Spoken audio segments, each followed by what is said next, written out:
So I want to ask you a question. I think we'll round this out, but I think this is going to just be an ongoing conversation that we'll come back Could to. be. Mhm. Yeah, I feel like that.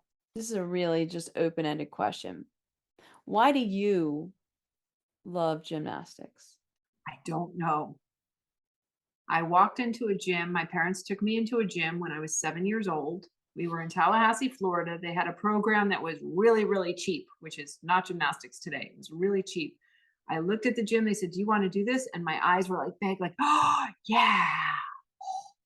And there was like no looking back. I don't know what it was, but it was instant. I walked into that gym and that was what I wanted to do.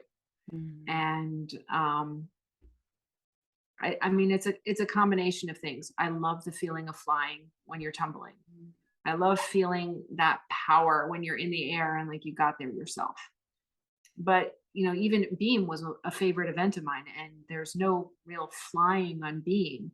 But I don't know, it was something about the control on the beam that I just liked. The fact that you're on 4 inches, you're 4 feet above the ground, and you're in total control until you were in a Where do meet and people were watching, and then you were totally out of control. Sure. So, but Well, yeah, I can't really put my finger on it because I felt an immediate draw to gymnastics the first time I went in a gym before I did anything. And at that point, my brother could do a cartwheel and I couldn't, and I was feeling kind of stupid about it. But he didn't even come into play. When I walked into that gym, I actually saw people doing back walkovers and like laying back on the beam in some weird arched pose. mhm. And it just looked so beautiful and so elegant and just so fun. Um, So now that you are your adult self, why do you love it now? Why do you love it still? I love it now because it's almost like an alternate reality. Mm. So I've tried a lot. This is a stressful world that we live in, Mhm. and it doesn't show any signs of changing. There's and it's very easy to get caught in the rat race of your life and your problems, and the gym is my sanctuary. When you're working on a skill, there is no room in your head for anything else. So it doesn't matter what bad is going on in my personal life. When I get to the gym, even if I come into the gym with some anxiety level over something work related or something car related or something health related, it doesn't matter what kind of mental load is on me. The minute I'm in the gym and I'm working on something, all of that goes away. It's the best meditation I've ever seen. You just cannot be in the air doing a flip and worrying about your taxes. You can't do it. You can't be doing a tumbling pass. Like the minute you'll see, we all have our rituals. We have this. I do this weird arm thing before I tumble. The minute you see that start, the focus is down the mat and on what I'm doing. And anything in my head that was there before is gone. It's like a mini vacation. Yeah, I agree. Like I walk into, and you and I have keys to the gym, so that's like Mhm. I feel like royalty, when I walk in. And I walk in, I turn on the lights and I'm like something great is going to happen. I don't know what it is yet, but Mhm. I'm going to like let it unfold. And you're right, it's like the most mindful activity that I think I do. Short of doing like podcasts and blog kind of stuff and writing, but movement activity, and I've been a dancer and a dance teacher for many, many more years than I've done gymnastics activity or been a gymnast. I guess I can call myself a gymnast. I'll call myself a You can 100% call yourself a gymnast. gymnast. And there is something like, we could be talking and schmoozing or whatever, and then like all of a sudden you're like ready to go and you're locked in and there's nothing else that you're thinking about, just like you said. Mhm.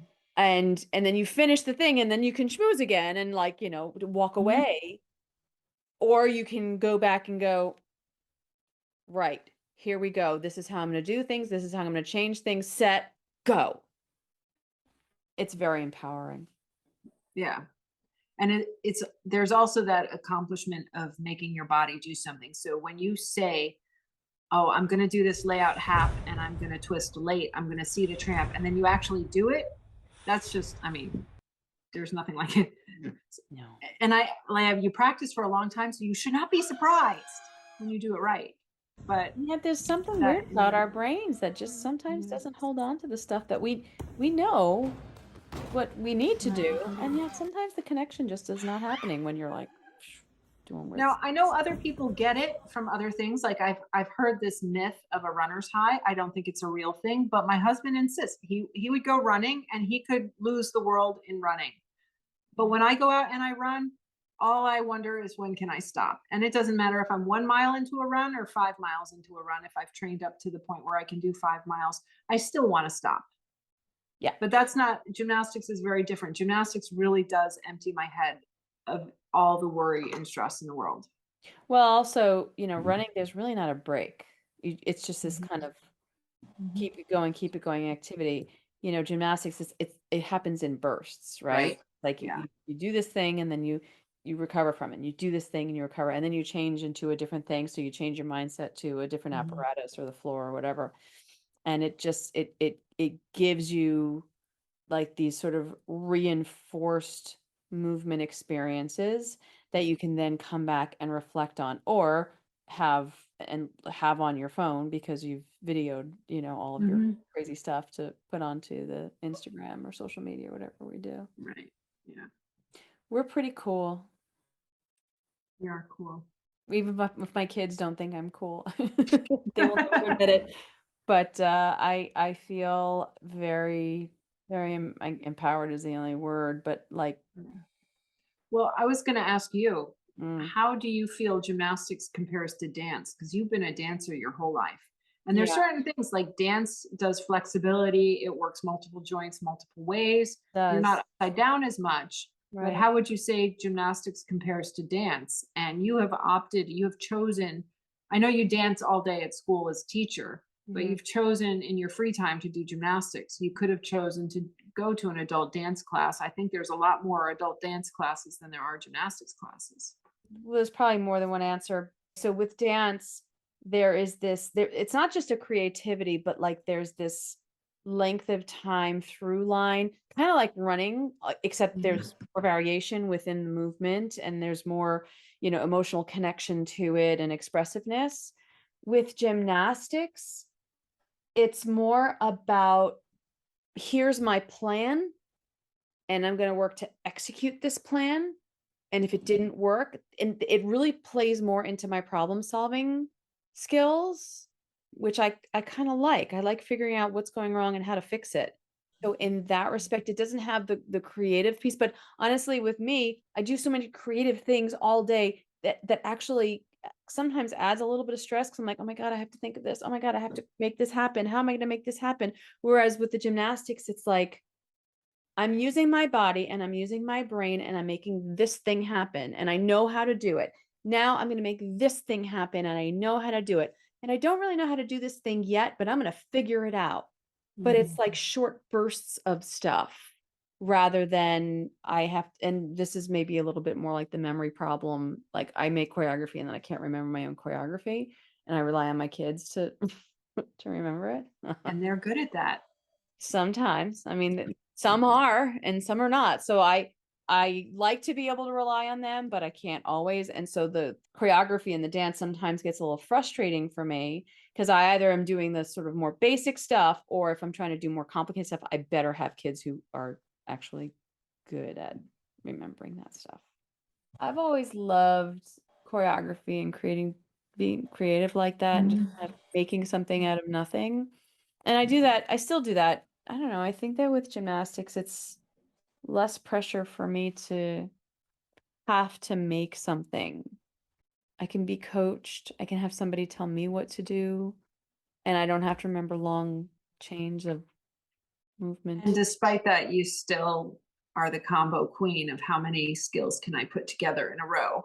Well, so that's more about if I land vertically and I feel like I can move forward, I'll chuck a front. Or if I feel like I'm really super vertical and I might be able to chuck an Arabian, I'll chuck an Arabian.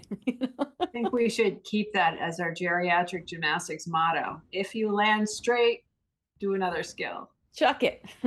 Right. If you land straight, chuck it. Let's straight chuck it. That's great. Ah, we're funny. Well, I mean, it's 8:30 and I think I'm gonna turn into a pumpkin. Me Um, too. but this was awesome. I want to definitely do this again. I want to figure Okay. out maybe in our next session more specific things. We talk really like about the whole gamut of stuff. Right. So maybe when we come up with like a specific topic that we really want to hone in on and work, because I think I want to, instead of doing like, super long episodes, Mhm. I want to do like little 15-minute or Right. so blocks on. There's a lot of potential subjects. We can do it. We can break it up on skill level, like learning beginner gymnastics as an adult versus learning more advanced gymnastics as an adult. Mhm. We can break it up based on, we could potentially do age, although that could be discriminatory, I suppose. I Mm. had a great idea in my head, but I forgot it already. Write it down. We'll get it to it next time. I'll remember it at Fear. 2 in the morning. Fear's another Oh, one. right, fear. It was, you know what? It was fear. It was Yeah. conquering fear as an adult. Yeah. How you can break those fear barriers. I Uh-huh. mean, we could do a whole thing. You could do it make it really funny. We could do a whole thing on how to crash and splice in videos of our various bad landings. See on this one? Yes. Now wait, pause. Look at that. This is what you don't do. We could always talk more about injuries and recovering from injuries.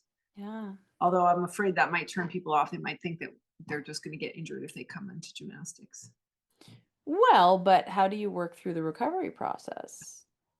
Um, That's an important part, because if a person, whatever, sprains their ankle on their front step, you can come back from that and then some, by doing the work.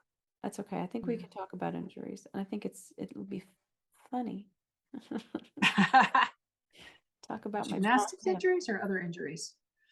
Gymnastics injuries.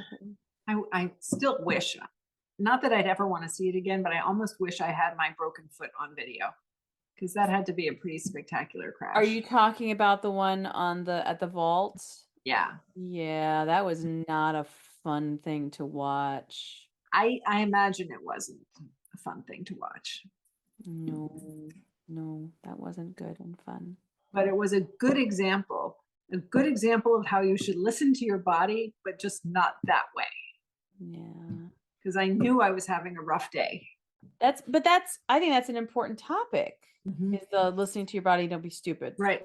I knew I was having a rough day. I knew vaulting wasn't going the way I wanted. And I was trying to downgrade and it just didn't work out. So, Hold on, listen to your body. Don't be stupid. I think that's going to be a title. okay. Of course, now that we've done one, as soon as we're in the gym with students, we'll think of others. Because somebody will do something or somebody will say something and you'll go, that's a subject. Topic of conversation. We could break it up by event, vault bars, beam floor, except no beam because we never do beam. I hate beam. I like. I hated bars until I started getting a couple of skills, and then Oh, my grip strength got stronger. so we could talk about bars. I did not like bars as a kid. I'm finding a new appreciation for it as an adult without that pressure of competing, and just being able to do the skills that I can do. And the fact that there's no impact in it and it's much better for conditioning than some of the other things. Yeah, flat strength. So I'm really appreciating bars so much more than I ever did when I was younger. Yeah. I always felt like I was batting my head against the wall with bars. Like I never made any progress. Well, the fact that I can do a pullover is like, that's pretty much it for me. Everything else is just gravy. As long as I can keep doing pullovers and not crash. Pullovers, back hip circles, middle circles. I keep thinking, God, what's next? I don't know. Yeah, you'll have to. Well, Kip, what's next? How'd your abs feel after the L-sit stuff you did? No, you need to put one foot on the floor. All right, correct. Okay, ready? Yeah.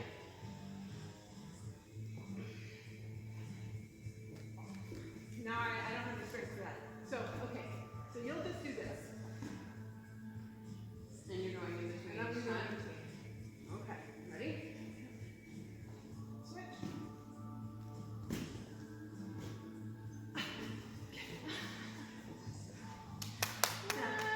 Who else has an L-sit? Can you do an L-sit at all?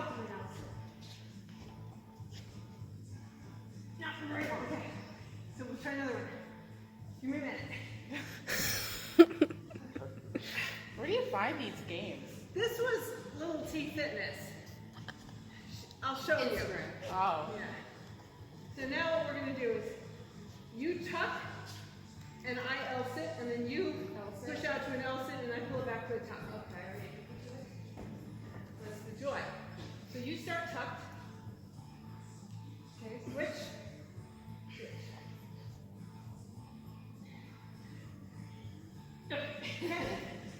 We did. It was Oh, fine. good. So that means you can do more. Yeah. There's definitely a limitation there. Something in my iliopsoas, like I feel like I can't get past a certain point. And maybe, I mean, it could just be a strength thing, but I don't know. It just feels like it just doesn't want to go beyond this spot. You could do a baby giant. Baby giant doesn't take as much strength as a kip.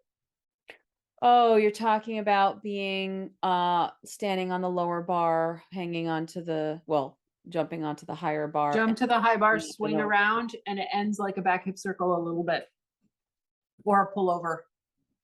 I'd have to see if my brain will allow me to try that. Mm-hmm. Be nice.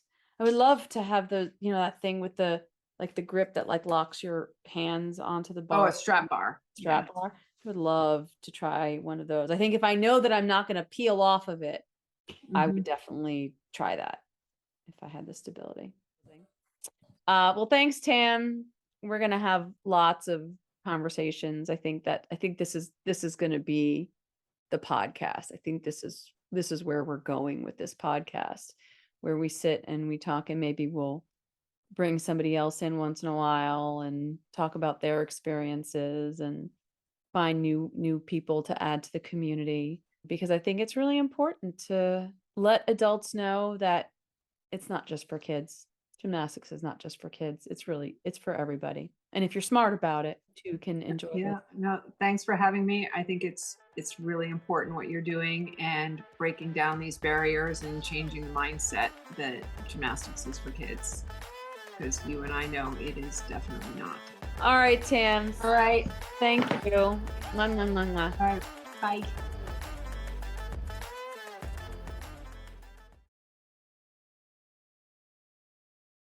All right, so we'll do like a little closing, and that way I can, although this is going to be broken up into multiple segments, but All right. I was going to say, you're going to have to edit a lot of stuff out. oh yeah, but that's okay. Like Like this whole conversation. yeah. But I could like go, oh no, but that's like a really important thing. Like I could use this. But love what I just said, that would get edited out. And this would just get edited out. Right. Yeah. Smash tramp. Smash. I